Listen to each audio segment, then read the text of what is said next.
Hey, hi, hello. Welcome to Foxy Talks, the good, the bad, and the beautiful. I'm Jamie Lynn, or better known as simply Jay, to friends and quite a few clients.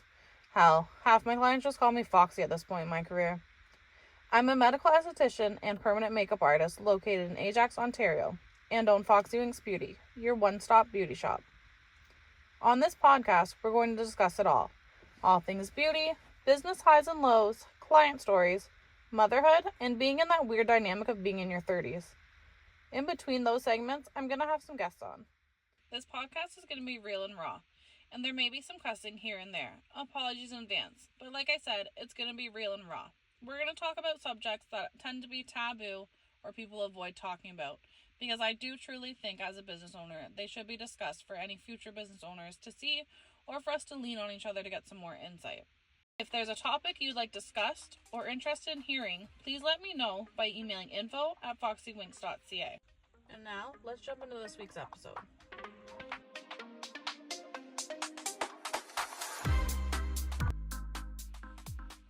Hey, it's Jamie Lynn or Jay. Welcome to Foxy Talks, the good, the bad, and the beautiful. All right, what's up? I know it's been a while for my couple listeners I have, but I'm not doing a set schedule with my podcast yet. Life is super busy for this mom/business owner, and having a husband that works 12 to 14 hour days, 6 days a week. I joke around and say I live the single mom life because I have to balance all the kids' stuff as well. But happy to be back on. How's your last 2 weeks been? My daughter's done 2 soccer games since I was last on, and she went from timid and shy to running around like crazy and asserting herself. So her coach would not get to know her name for whatever reason, and I've told her name twice, but she's still just you, but can get to know every other kid's name on the team. And my daughter, who's usually pretty timid with new people, went up to her the last game, told her name, and corrected her when she said it wrong. Her name's Alara, by the way. All right, I want to talk to my girls, not necessarily moms, but girls who have had hysterectomies specifically for a minute. So I had a hysterectomy back in May. I had endometriosis. So I was always told I had endo, which I know a lot of girls are told they have now. And Lord help us women with this. Like, men are so grateful they don't have to go through it. But I had endometriosis, so that means the insides of my uterus had hardened, so I couldn't have carried a child if I wanted to. But in hindsight, I do not want any more kids. My husband and I have been done since we had our daughter. 2 is more than enough. But I had a hysterectomy hoping it would fix my life, make those monthly times easier and whatnot. But instead, and I don't know if anybody else knew this, it has triggered rheumatoid arthritis in me and body aches. So I kind of knew I was going to have body aches. I didn't think too bad, as I kept my ovaries, whereas my mom had a full hysterectomy and doesn't have hers. So the lack of hormones in her has caused severe body aches. However, they don't tell you about that afterwards. And I'm still amazed that even though I kept my ovaries, I'm suffering from this rheumatoid arthritis. I also have osteo, which I've had for many years. But when it's a rainy day now, I feel like a little 80-year-old woman. My hips ache, my whole body just aches. Has anybody else experienced this? Or have you experienced any other weird things since getting your hysterectomy done? Whether it was a full or keeping your ovaries and whatnot? So for the second part of the podcast, we're going to jump into beauty stuff as per usual. This one's going to be for my, quote, high maintenance ladies who get the label of just being a diva, and why lashes, facials, and Botox are considered luxury services. So let's get into it. Let's start off with the high maintenance. For my ladies that are constantly labeled high maintenance because you get lashes done, Botox, your facials, any of that stuff, it doesn't mean that you take forever in the morning. It doesn't mean that you're unreasonable, you require a lot of money, you're demanding, you're selfish. I hate that one. I hate hearing, especially from my moms, that people or the odd time husbands will say that they are selfish for going and getting these services done to themselves. If you work a full-time job, you have kids, you just met some school deadline or accomplished something you've wanted to accomplish for a while, you deserve to go out and get something done to feel good about yourself. But the high maintenance aspect comes from taking time away, spending unnecessary money on these things. But not all these things have to be the big expensive services and whatnot. So for me personally, I have a package at my studio for my low maintenance but high maintenance ladies. So that's something like a lash lift and a henna brow. So their lashes are lifted so they look awake, like they're wearing mascara. Their brows are filled in, so they literally just need to get up in the morning, brush their teeth, wash their face, get dressed, and you're done. You're not spending half an hour doing your makeup or whatnot because you already look like you're wearing it and you spent minimal amount of money to do so, but you're getting 6 to 8 weeks out of it. When I have my lashes done, my brows are tattooed, my lips are tattooed, I was getting Botox done frequently and lip filler. I would joke around with my husband that I'm high maintenance but low maintenance. So I would only go get my services done when the kids were at school to save myself the mom guilt of taking time away from them. Nothing to do with my husband at all. It was just my own personal mom guilt if I wasn't home with the kids or at work.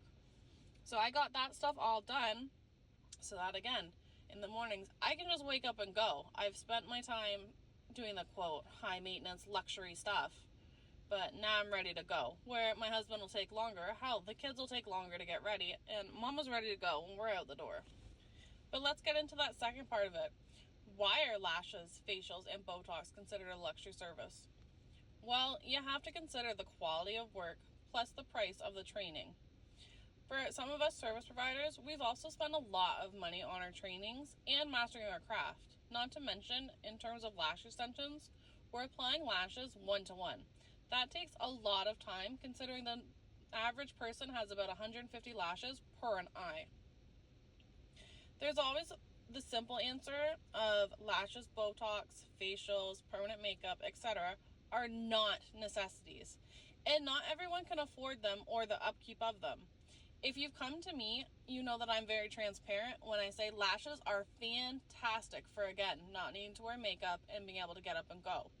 However, having to come in every 2 to 3 weeks, most people don't A, have the time, or B, have the funds to keep up with it.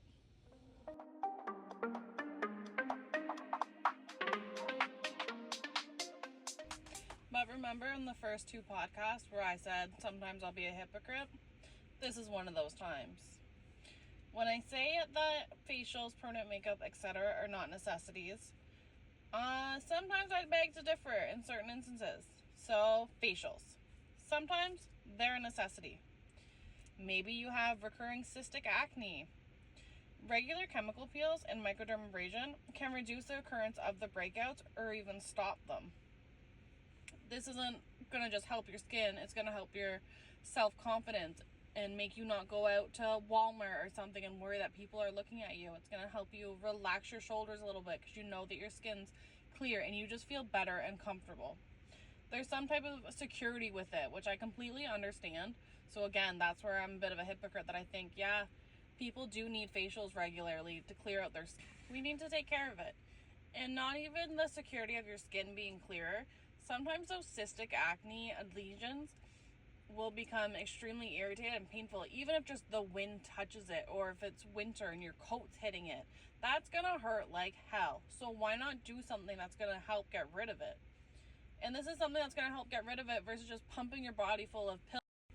And going back to everything being a luxury service, a lot of people don't tend to realize the cost of the machines we use and the products, especially with certain types of treatments like chemical peels. The chemical we're putting on your skin, those tiny little vials, they're very expensive. When we're doing RF and skin tightening, those are very expensive machines. It's your skin, it's around your eyes and whatnot. And I know I sound like a broken record when it comes to the self-care train and just repeating that it's a luxury, but again, it's just gonna help with your well-being. I've had clients come in for things as simple as a brow wax. They say they haven't had time to pluck their brows because of the kids, extracurriculars, or having to meet work deadlines. Maybe they're just tired. We're all human after all. But especially as mothers, we tend to feel guilty when we take time away from our, quote, duties and family time. And also, fun fact, did you know a single facial provides an instant serotonin and hormone boost, so you instantly feel better? I think that was a little bit of my ADHD kicking in, but it's a fun fact to know. So while still on the topic of luxury services, let's talk about my favorite one. Lip blushing or luxury lip tint. But not only are we going to break down what lip blushing is, we're actually going to discuss what it is versus lip filler. And can you have lip blushing done while having lip filler, or vice versa? These are the two most common questions I get when it comes to this specific service. You're also going to hear different answers versus what I'm saying compared to what another practitioner or an injector might say. Everybody's got their own valid opinion on the services. So this is just mine. Starting with lip filler, it's amazing for creating volume and asymmetry to the lips. So if maybe you've lost volume in one side, or you have scarring that you don't have the top lip anymore. If you're a smoker or you're aging and you notice that you have the lines in your lips and whatnot, lip filler is going to be best to fill in those lines and again create that volume. Lip blushing is great at redefining the lip border and adding the illusion of fullness. So we can't go outside the vermilion border, but we can go slightly above the lip. The vermilion border, if you look at your lips, is that slightly white area just above it. It's about 1 to 2 millimeters wide. So we can accentuate that. I always like to give clients like an ombre look, just a slight liner, just a little bit darker than the actual color we're going, just to create that more fullness and symmetry in the lip. But did you know when you get lip filler, it's thinning out the lips because it's making them larger, so the skin's obviously thinner. So I don't recommend getting lip blushing before lip filler because you're going to lose all that color that we just implanted into the skin. But when should you get lip filler followed by lip blushing? I always say about 2 to 3 weeks once your lip filler has settled. Then you'll have the actual shape and whatnot. Because if you do this prior, one, the lip blushing is going to irritate the filler. Your lips are already sensitive. It could create unwanted scarring. And two, as it's first starting to settle, that's why your injector tells you to come back after 2 weeks in case you have lumps or bumps and whatnot. And also, of course, the swelling needs to go down. Then we can see the actual shape the lips are going to be for the next while. Lip blushing tends to last 1 to 2 years after your touch-up. It's going to change how long it lasts depending on your lifestyle. If you chew your lips, by chew I mean you bite the dry skin off, smoking, if you have spicy foods and hot drinks frequently, all these things wear our lips down. You have to remember how much we talk in a day and move them around, or if we're nervous, we're rubbing them together. So that's exfoliating the skin on top essentially, which eventually is going to, again, bring that color out faster. Now, I hear from a lot of clients who have had lip blushing before that, oh, it didn't quite show up on me, it didn't last as long, so on and so forth. When it comes to that aspect, we also need to take cell regeneration into account.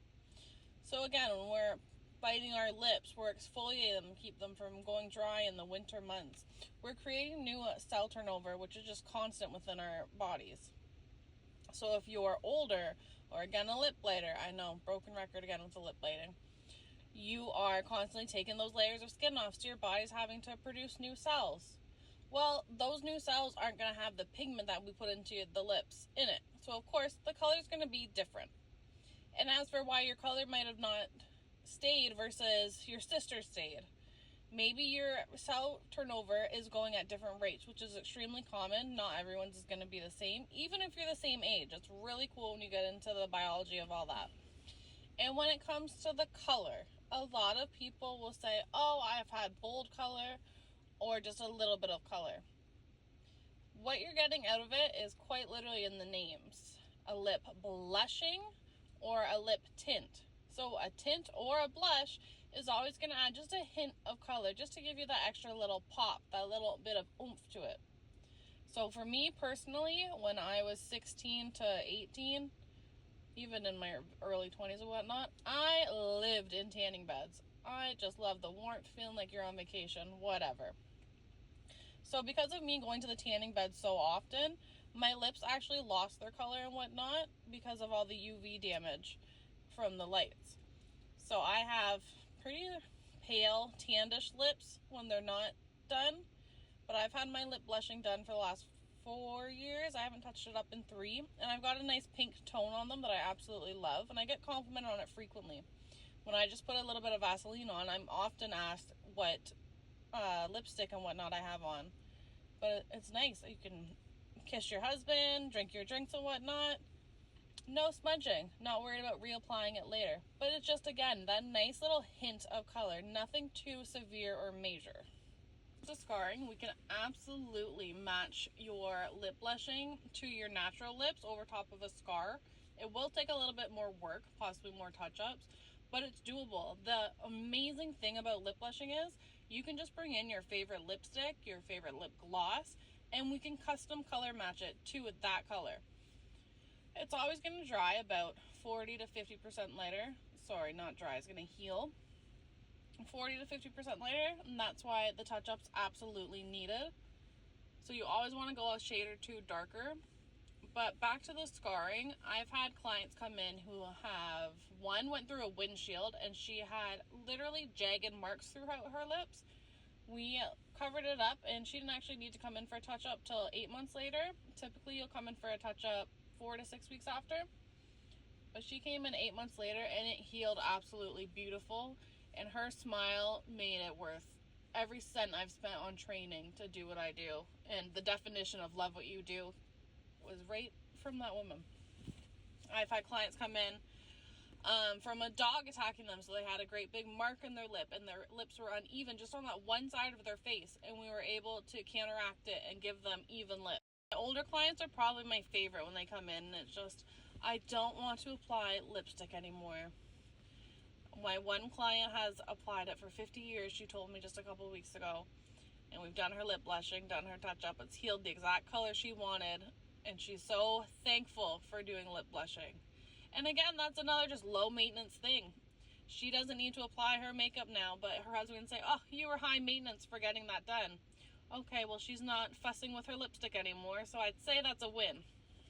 So if you're wanting lip blushing done or have any other questions about it, feel free to shoot me a message. And again, if there's topics you want me to talk about, or maybe to dive into more of the services offered and break down services, please let me know and email me at info@foxywinks.ca or visit me on Instagram at foxywingsbeauty. Alright, I'll catch you guys on the next one.